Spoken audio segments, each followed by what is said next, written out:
नमस्कार, मी ऋषी देसाई. सुवर्ण कोकण सामर्थ्य महाराष्ट्राचे या विशेष कार्यक्रमात आपलं स्वागत. खरं तर कुठलाही उद्योग किंवा कुठलाही व्यवसाय याला सगळ्यात महत्वाची म्हणजे त्याची गुंतवणूक नसते, तर त्यासाठी तुमची कष्ट करण्याची जी ताकद असते ती सगळ्यात महत्वाची असते. तुमची कष्ट करण्याची ताकद तुम्ही भौगोलिक परिस्थितीशी जुळवून घेण्याचं किंवा भौगोलिक परिस्थितीवर मात करण्याचं तुमच्या अंगी असणारी जी ताकद असते ती सगळ्यात शेवटी तुम्हाला यशाकडे नेत असते. अर्थात यशापयशाच्या गोष्टी आणि कष्टाच्या गोष्टी या दोघांचाही तारतम्यानं जेव्हा आपण विचार करतो त्याच वेळी खऱ्या अर्थानं ती भाषा पैशाची होते, खऱ्या अर्थानं ती भाषा श्रीमंतीची होते.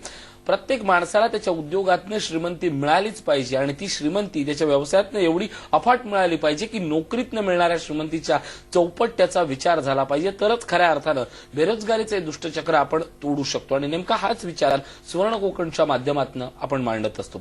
आज आपण एका भेटणार आहोत इंजिनियर तरुणाला. इंजिनिअरिंगचं शिक्षण घेतलेल्या या तरुणाला आता मात्र वेध लागले आहेत ते भाजीपाला या विषयातलं ज्ञान घेण्याचं, भाजीपाला विषयात व्यावसायिक होण्याचं. विलेपार्ल्याचे अमित जोशी आपल्यासोबत आहेत, त्यांच्याकडनं जाणून घेऊया त्यांचा प्रवास. स्वागत आपलं अमित. अमित, खरं तर तुझा सगळा प्रवास म्हणजे आता तू सप्लाय इंडस्ट्रीमध्ये आहे, शिक्षण इंजिनिअरिंग आणि हे सगळं करत असताना ध्यास मात्र मातीचा आहे. तुझ्या आयुष्याची सुरुवात कशी झाली आणि आता तू नेमक्या कोणत्या टप्प्यावर आहे? माझं शिक्षण हे पूर्ण इंजिनिअरिंग मधलं आहे. माझं प्रोफेशन हे सप्लाय चेन मॅनेजमेंट या विषयातलं आहे आणि मी हे करताना सजगपणे बघताना माझ्या असं लक्षात आलं की लोकांना सध्या ज्या प्रतीचं धान्य किंवा ज्या प्रतीच्या भाज्या मिळायला हव्यात त्या मिळत नाहीयेत. त्या भरपूर केमिकलचं प्रमाण असलेल्या किंवा भरपूर कीटकनाशकांचं प्रमाण असलेल्या भाज्या त्यांना मिळतात. तर मग आपण त्यांना जी लोकांची खरी गरज आहे की ज्या भाज्या किंवा जी फळं लोकांना आपण जर विषमुक्त किंवा आपण केमिकल मुक्त अशी भाजीपाला किंवा फळं देऊ शकलो तर आपण का देऊ नये असा विचार माझ्या मनात आला. त्याच्यावर मग मी संशोधन सुरू केलं आणि मला असं लक्षात आलं की त्याच्यामध्ये वाढीला प्रचंड वाव आहे. त्याच्यामुळे आपण केवळ आपल्या चौकटीत बाहेर काहीतरी करायचं आणि मी क्षेत्र निवडलं. नक्कीच हे सगळं क्षेत्र तू निवडलंय, पण हे सगळं इंजिनिअरिंगचं शिक्षण आपण घेतलंय, आपण एका व्यवसायात आहोत. खरं तर नोकरीच्या ज्या लाईनमध्ये असतो तो शाश्वतपणा असतो, या अशाश्वतकडे जाण्याची ओढ का निर्माण होते तुझ्या मनात? याचं कारण असं आहे की नोकरी हे दिसायला तो सोन्याचा पिंजरा आहे असं मी म्हणेन. म्हणजे तर दिसायला असं दिसतं की इझी मनी आहे, परंतु प्रत्यक्षात नोकरी करणारे तुम्ही कोणत्याही नोकरदाराला विचारा की त्याच्या आयुष्यामध्ये नेहमी टेन्शन, नेहमी दगदग ही ठरलेलीच असते आणि त्याच्यामुळे आपण नेहमी जरा हटके चाकोरी बाहेरचं जरा काहीतरी करण्यासाठी म्हणून त्याने दुसरे मार्ग चोखाळावेत असे मी सगळ्यांना आग्रहपूर्वक सांगेन. आणि सांगून नाही तर मग लोक विश्वास ठेवणार कसा? तर आपण स्वतः करून दाखवलं तर लोक तुमच्यावर विश्वास ठेवायला तयार होतील. त्या दृष्टीनं मी हा निर्णय घेतलाय. नक्कीच या सगळ्या निर्णयाला तुझं खऱ्या अर्थानं स्वागत. आता मी भाजीपाला या विषयाकडे थेट येतोय.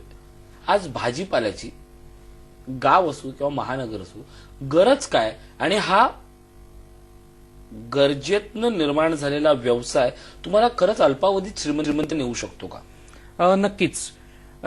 तुम्ही आता जर गेले काही दिवसातले रिपोर्ट्स बघितलेत तर भाजीपाल्यावर केमिकल किंवा रसायन मिश्रित खतांचा वापर अतोनात वाढलाय. भाजीपाल्यांवर जी कीटकनाशकं वापरली जातात त्याचाही प्रमाण अतोनात वाढलंय आणि ती घालताना कोणी असा विचार करत नाही की ती मानवाच्या आरोग्याला किती अपायकारक आहेत.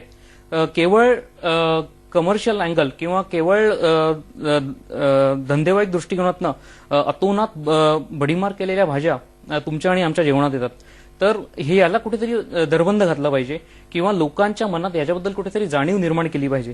त्या दृष्टीनं सेंद्रिय भाजीपाला किंवा विषमुक्त भाजी याच्याकडे लोकांना वळवण्याचा एक प्रयत्न सुवर्ण कोकणच्या माध्यमातून सुरू झालेला आहे आणि आम्ही फक्त त्या प्रयत्नाला साथ देतोय. नक्कीच मला या सगळ्यात एक अभिमानास्पद गोष्ट आठवते की सुवर्ण कोकणच्या आज वर्षभरातनं जेवढ्या कार्यशाळा असतील, अभ्यास दौरे असतील, तू आणि तुझे वडील दोघेही येतात. खरं तर एक मागच्या पिढीचे प्रतिनिधी आणि एक या पिढीचा प्रतिनिधी या दोघांचाही उद्योग व्यवसायाकडे पाहण्याचा दृष्टिकोन कसा असतो तुमच्या दोघांचाही? केवळ पैसा म्हणून न बघता त्याच्यापासून मिळणारे बाकीचे फायदे हाही तितकाच महत्वाचा भाग आहे. क्या बात आहे. म्हणजे कसं की हा भाजीपाला तुम्ही प्रामाणिक राहून जर भाजीपाला पिकवलात रसायनांचा भडीमार न करता, तर त्याचा फायदा निश्चितपणे सगळ्या लोकांना होणार आहे. त्याच्याशिवाय हा तुमचा स्वतःचा व्यवसाय असल्यामुळे तुम्ही तुमच्यावर ना कुठचं दडपण ना कुठचं टेन्शन आणि त्याच्यामुळे तुम्ही एक नवीन लाईफस्टाईल जगू शकता. हा त्याचा दुसरा फायदा आहे. हे त्याचे आणि शहरातलं नेहमीचं धकाधकीचं जीवन आणि गर्दी याच्यापासून लांब एक नवीन लाईफस्टाईल तुम्हाला मिळू शकते. म्हणजे याचे फायदे खूप जास्त आहेत. सिक्युरिटी हा भाग तुम्ही वगळा, पण फायदे याचे खूप जास्त आहेत आणि ते जर आपण नेटानं केलं, जर त्यातले खाचा खळग्यांची नीट माहिती करून घेतली, तर नक्की या व्यवसायामध्ये पैसा आहे. या व्यवसायात पैसा आहे असं जेव्हा आपण म्हणतो ना, तर त्याचे वेगवेगळे भौगोलिक आपण प्रकार पाडू शकतो. म्हणजे कोकणातल्या गावाकडची असणारी भाजीपाला लागवड, मुंबईतली असणारी भाजीपाला लागवड, मुंबई सोडून इतर शहरातील भाजीपाला लागवड आणि उर्वरित महाराष्ट्रातील भाजीपाला लागवड. याच्यातही परत दोन भाग पडतात, आयदर दुष्काळ किंवा आयदर पश्चिम महाराष्ट्र. या सगळ्याचा विचार करताना प्राथमिक स्वरूपात जर आपण फक्त मुंबई घेतला विचार, तर मुंबईत भाजीपाला लागवड होऊ शकते का? कारण बहुतेकांच्या डोळ्याला आणि नजरेला पडणारी जी लागवड आहे ती फक्त ट्रॅकच्या बाजूलाच आहे. खरं तर तो प्रश्न एक फार वेगळा आहे की ती परप्रांतीय असते आपल्याला हा राजकीय सामाजिक प्रश्न. पण टेरेस असेल, घरात असेल किंवा अतिशय छोट्या जागेत आपण मोठ्या प्रमाणात व्यापकाचं उत्पादन घेऊ शकतो का? नक्कीच घेऊ शकतो. तुम्ही मुंबईत आहात याचा अर्थ असा नाही की तुम्ही भाजीपाला पिकवू शकत नाही किंवा भाजीपाला पिकवण्यासाठी तुमच्याकडे फार मोठी शेतीच असली पाहिजे असं काही नाहीये.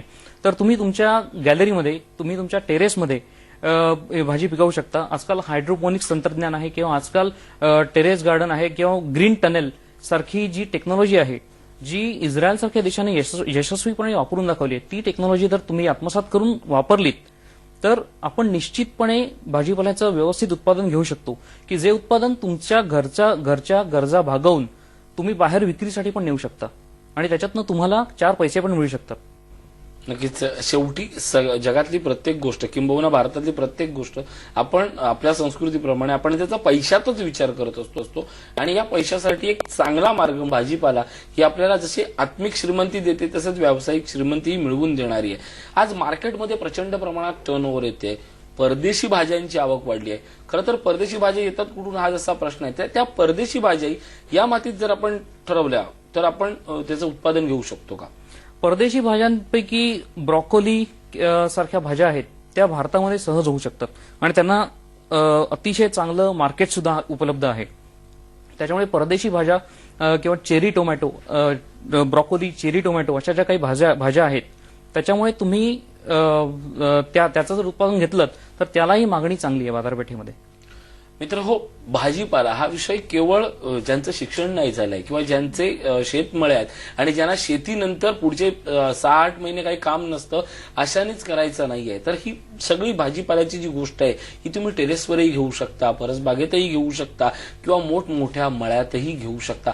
आंतरपीक म्हणून न पाहता, याच्याकडे फार मोठं पीक म्हणून किंवा खरीप रब्बी या फंदात न पडता एक स्वतंत्र अर्थव्यवस्था म्हणून जर याच्याकडे पाहिलं ना, तर तुम्हाला त्यातली श्रीमंती जाणवेल. काही दिवसापूर्वी सुवर्ण कोकणनं परसबागेतील श्रीमंती या विषयावर संपूर्ण कार्यशाळा घेतली होती आणि या एका संपूर्ण कार्यशाळेमध्ये कुठले भाजीपाले आपण घेऊ शकतो आणि या भाजीपाल्याची श्रीमंती काय या सगळ्याबाबत कार्यशाळा झाली होती आणि त्याची डीव्हीडी आज अवेलेबल आहे. तुम्ही सुवर्ण कोकणच्या या सगळ्या कॉन्टॅक्ट नंबरवर कॉल करून ती डीव्हीडी मागवून घेऊ शकता. एक छोटासा ब्रेक घेतोय, पाहत राहा सुवर्ण कोकण, सामर्थ्य महाराष्ट्राचे.